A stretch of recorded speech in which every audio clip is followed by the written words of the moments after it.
నాకు చాలా సంతోషంగా ఉంది. ఇవాళ మీ కళాకారులలో ఒక్కొక్కళ్ళు ఒక్కొక్క చరణం పల్లవి నా పాటలు పాడుతుంటే ఇప్పుడు నాకు అనిపిస్తుంది నేను వెళ్ళిపోయినా బాధలేదు మీలో ఉంటాను అని. అంటే కవి మరణించడు, రాజు మరణించే ఒక తార రాలిపోయే, కవియు మరణించే ఒక తార గగనమెక్కే, రాజు నివసించు రాతి శిలలయందు సుకవి జీవించు జనము నాల్కలయందు అని చెప్పటానికి ఈ సభే ఉదాహరణ.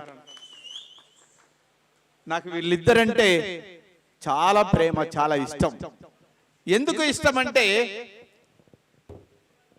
మాంగళ్యం తంతునామేనా మమ జీవన హేతునాం అని తల్లిదండ్రి చేసిన పెళ్లి కాదు, ప్రేమించి స్వేచ్ఛగా పెళ్లి చేసుకున్నారు వీళ్ళిద్దరు మనస్ఫూర్తిగా.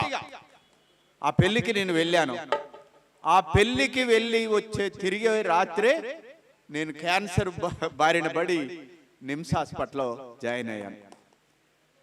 నిమ్స్ హాస్పిటల్ నుంచి నా డాక్టర్ 2 నెలల 15 రోజులకు అంటే ఎక్కువ బతుకు అన్నప్పుడు గద్దరన్న నన్ను తెలంగాణ ఉద్యమంలోకి తీసుకొచ్చి మనుగూరు నుంచి ఆదిలాబాద్ వరకు యాత్ర జరుగుతున్నప్పుడు నా వెంట ఈ చెల్లి చివరిదాకా నడిచింది.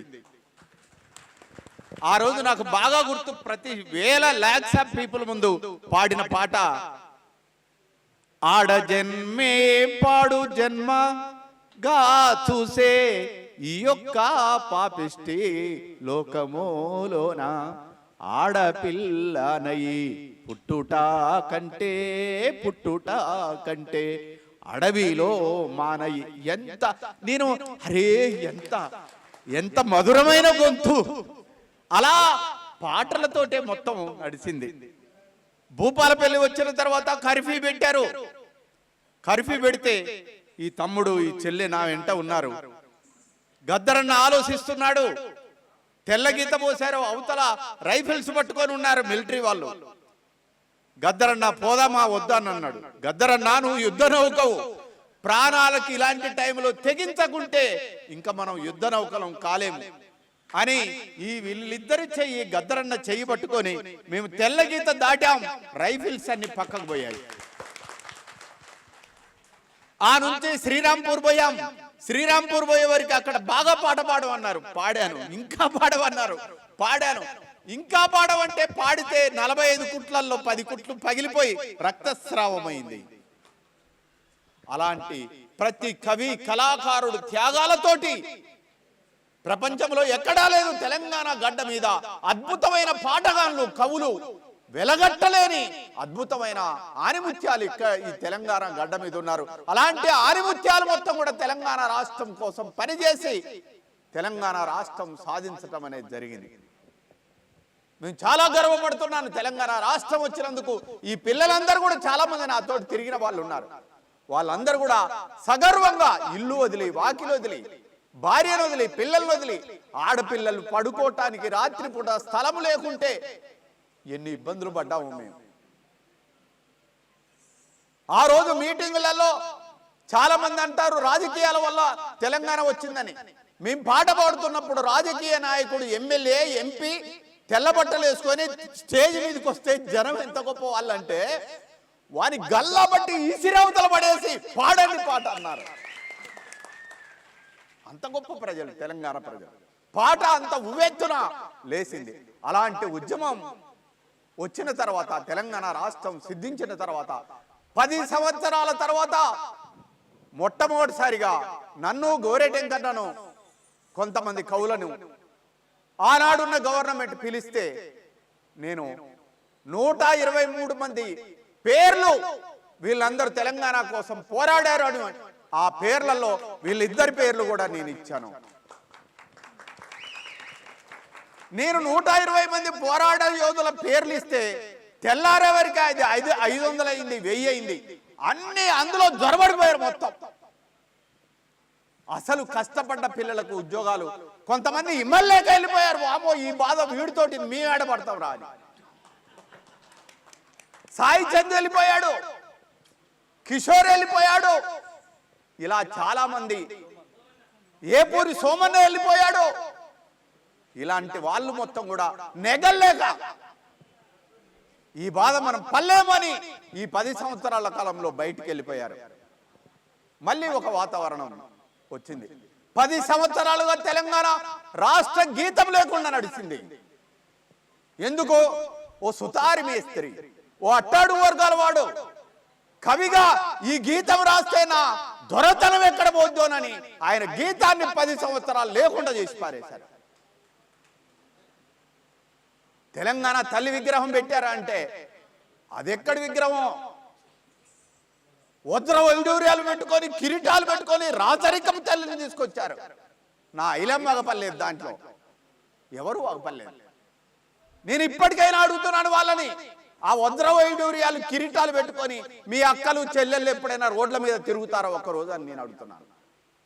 కాబట్టి రాచరిక వ్యవస్థ పోయి ఓ సుందర సుచందర నందనవనం లాంటి నవభారతాన్ని బాబాసాహెబ్ అంబేద్కర్ ఇచ్చాడు. ఓ ప్రజాస్వామ్యంలోకి వచ్చాము. ఇక్కడ సగటు ఓటరే నిజమైన తెలంగాణ తల్లి. అలాంటి పోరాటంలో పాల్గొన్న అలాంటి 9 మంది ఉద్యమకారుల్ని డబ్బులు, స్థలాలు ఇవన్నీ కొలమానం కాదు. ఇవన్నీ ఏ రోజు వదిలేసాం. మా భార్య పిల్లల్ని వదిలిపెట్టి మేము ఉద్యమంలో పాల్గొన్నాం. దండకారణ్యంలో పాటలన్నీ రాశాం. మీ ఎన్కౌంటర్లో భయపడలేదే. జైలుకి వెళ్ళాం. ఏ రోజు కూడా మేము ఈ రోజు వచ్చిన గవర్నమెంట్ కాడ కూడా మేము తెల్ల కాగితాల మీద మాకు అది ఇది అని మేము ఏ రోజు కూడా ఈ 9 మంది అడగలేదు. కానీ గవర్నమెంట్ వచ్చిన తర్వాత 9 మంది ఉద్యమకారులను గుర్తించింది. ఈ పరంపర ఒక్క రోజుతో ఆగదిగా చాలా మంది ఇందులో ఉన్న నా బిడ్డలందరికీ కూడా, పోరాటంలో పాల్గొన్న వాళ్ళందరికీ కూడా తిరిగి ఉద్యోగాలు వస్తాయి. ఈ పరంపర ఆగదు. తెలంగాణ కోసం పోరాడి అమరులైన వాళ్ళందరినీ కూడా ప్రతి సంవత్సరం ఇలా ప్రకటిస్తూనే గవర్నమెంట్ వెళ్ళాలని నేను కోరుకుంటున్నా. వెళ్ళకుంటే అలాంటి వాళ్ళం తిరిగి కూడా ఈ గవర్నమెంట్కి వ్యతిరేకంగా పాటలు రాస్తాం. ఇలాంటి స్థితిలో మీరందరూ కూడా ఈ సభ జరుపుకోవటం నాకు చాలా సంతోషంగా ఉంది. ధైర్యంగా ఉండండి, మన రోజులు వచ్చాయి. కాబట్టి ప్రతి సంవత్సరం ఇలాంటి అమరత్వం పొందిన కళాకారులు, ఇలాంటి పేదరికం, ఇందులో అందరూ వాళ్ళు ఎవరండి? గూడంజన్న ఎన్ని బాధలు పడ్డాడు కిషోర్. అమ్మోడివా నువ్వు అయ్యోడివా అని పాట రాస్తే దొర ఏంద్రో వాడు పీకుడు ఏంద్రో అని రాసినందుకు గూడంజన్న చచ్చిపోయేటప్పుడు అయ్యా ముఖ్యమంత్రి గారు ఒక వాళ్ళు రమ్మంటే రాలేదు. ఎందుకో? దొరతనం అడ్డ వచ్చింది. ఎప్పుడో పోయిన బండి యాదగిరి బండి వెనక బండి కట్టి 16 బండ్లు కట్టి ఏ బండిలో వస్తావు కొడుకో నైజాం సర్కరోడా అన్న బండి యాదగిరి కానుంచి ఈ రోజు గూడంజన్న వరకు కూడా వాళ్ళని ఈ రోజు గవర్నమెంట్ గుర్తించిందంటే ఇది ప్రజా గవర్నమెంట్ గా మనం అందరం ఒప్పుకోవాల్సిందే. కాబట్టి ఇలాంటి గవర్నమెంట్ లో మీ అందరికి కూడా ఓ సముచితమైన స్థానము ఉంటుందని, ఓ పోరాట కవిగా, ఒక ఉద్యమ కవిగా ఆ రోజు ఎట్లనైతే నేను మీ అందరి పేర్లు రాసిచ్చి ఉద్యోగాలు రావటానికి కృషి చేశానో రేపు కూడా మీకు అలానే ఉంటానని, నాకు వేరే ఆశలేమి లేవు. పాటే నా ప్రాణము, పాటే నా జీవితం, ప్రకృతిచ్చిన వరం, స్వరమేలే నా బలం, ఆటుపోటులెదురైనా ఆగదు ఈ ప్రయాణం, పాటే నా ప్రాణము, పాటే నా జీవితం. మేమందరం ఇందులో చాలా మంది కవులు ఉన్నారు. సమాజం బాగుండాలని మేము రాస్తాం. మా అందరికీ ఒక కులం లేదు.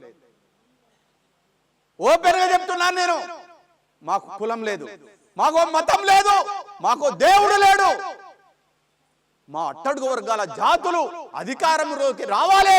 బాబాసాహెబ్ ఏమన్నాడు పార్లమెంట్ లో? Who are you? హిందువా? కాదు. ముస్లింవా? కాదు. క్రిస్టియన్వా? కాదు. బుద్ధిస్టువా? కాదు. ఎవరు? I'm firstly and lastly I'm Indian అని చెప్పాడు. బాబాసాహెబ్ అంబేద్కర్ కు అసలైన సిసలైన వారసులం, ఈ దేశ పౌరులం. మమ్మల్ని ఎవడైనా కులానికి అంత కడితే మీ జుగుత్సాకరమైన వాడు అపార్ట్మెంట్ కొంటున్నాను, నేను అపార్ట్మెంట్ కొంటున్నాను, వాడు విమానంలో ఎక్కుతున్నాడు, నేను ఎక్కుతున్నాను. నీ బిడ్డలు అమెరికాలో ఉన్నారు, నా బిడ్డల్లో అమెరికాలో ఉన్నారు. ఇంకా కులం ఏంటిరా? మేమందరం భారతీయులం. కాబట్టి ఈ బిడ్డలందరిని ఎంబటేసుకొని, తమ్ముళ్ళందరిని ఎంబటేసుకొని గవర్నమెంట్ నిన్నటి 10 సంవత్సరాల గవర్నమెంట్ ఎక్కడైతే అన్యాయం చేసిందో దాన్ని సరిచేయటానికి నా వంతు కృషి చేస్తానని తెలియజేస్తూ మీ అందరికీ విప్లవాభినందనలు తెలియజేస్తున్నాను.